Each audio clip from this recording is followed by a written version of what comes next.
Stephen A. Smith. Stephen, how are you? How are you doing? How's everything? Hey, everything is good.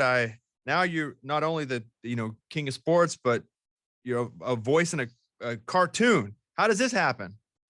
They came to me and asked me to do it, man. I've got 2 daughters, and the one thing I've always wanted them to see, or to at least hear, was to hear me in animation.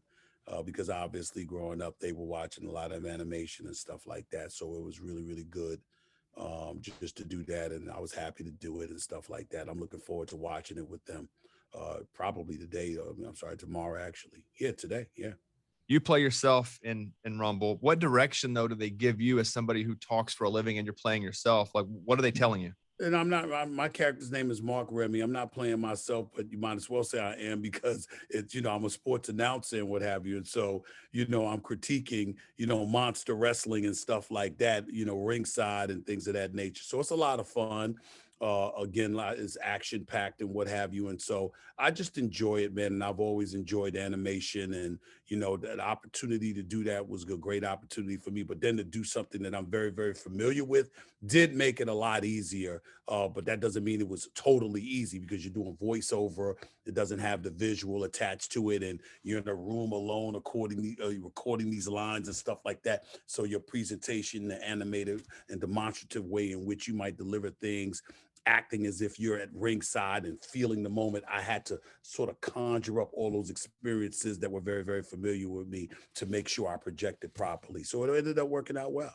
You talk about your kids and, they think this is cool, but you're such a star in the sports world. Do they think that's cool at all? Or is that just what dad does? They hate it. Because they see people coming up to me all the time, asking for autographs or asking for pictures. And my daughters are incredibly, incredibly territorial. So, their attitude is, why are they bothering us? They could care less if it inconveniences their dad. Who are you? Why do they ask you for pictures and autographs? My goodness, you're just dad. Who are you? That's how they treat me, And so, when they see everybody else loving on me, they cringe their face up, like acting as if they don't know why, but then they get territorial, and it's like, I'm theirs. I belong to them. They don't want anybody interrupting them. Stephen A. Smith in Rumble, streaming on Paramount Plus. Yeah.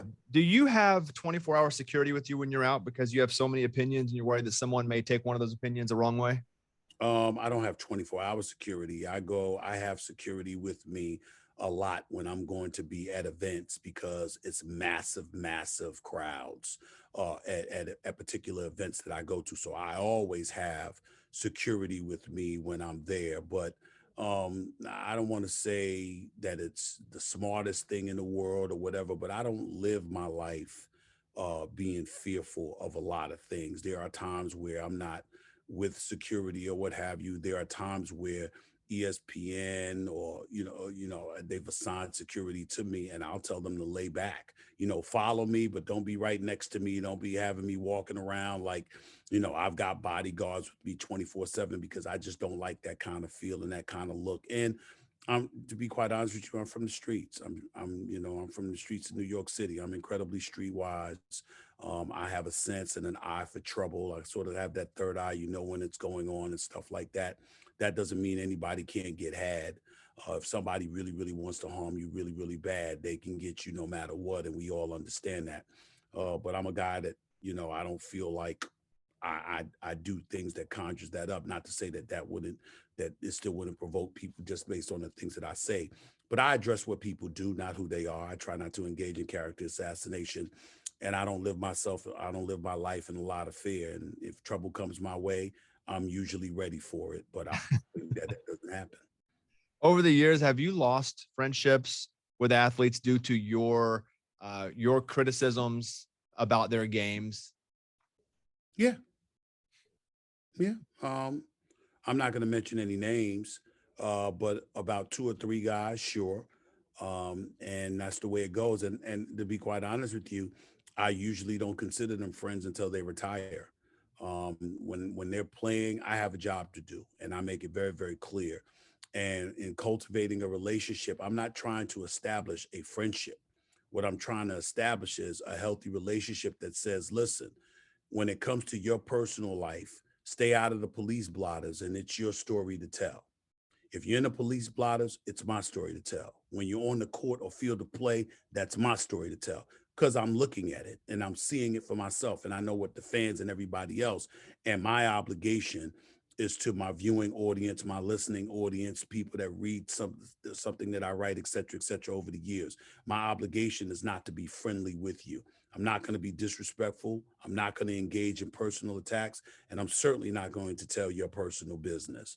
But how you perform is what you do in a public forum. And that is my domain. And if you play like garbage, I am going to say it is going to be, and whatever comes of it, comes of it. Have you always been just a naturally energetic guy? Because again, it seems like you work from morning until evening and you always have so much energy. Is that, energy drink? Is it forced? Is it just you always having this, this level of intensity? I've always been that way, but I think it really emanates from the passion that I have, Bobby, from the standpoint that for me, it's loving what you do. Like I love covering sports. I don't want to be limited to that. I have aspirations to be a late night television host. That's why everybody saw me host Jimmy Kimmel last August 23rd. I have aspirations to do that. I have aspirations to develop my own production company and produce content on television or on film, in the movie theaters and what have you. I definitely have aspirations that expand beyond sports. But the bottom line is I love watching sports. I love talking about sports. And so that's very, very real. And because of that, because I have a passion for it, I never really feel like I'm working. There are times that I'm sleepy. There are times that I'm tired because I'm a human being. But I'm never tired of doing what I do. Rumble. It's on Paramount Plus. It's an animated sports comedy film where basically you're not playing yourself, but you're playing the closest thing to yourself while playing a character, right? Because you get to commentate and do what you do so wonderfully. So I hope everybody checks it out on Paramount Plus. Eddie, our producer, does have a question for you. Yes. Go ahead. And Steven, I do.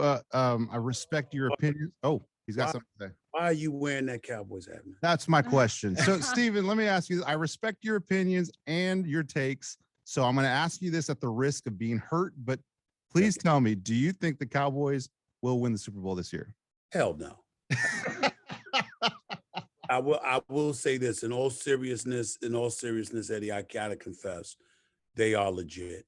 They're a big time football team. And and believe it or not, it's actually, I mean, I have fun with it.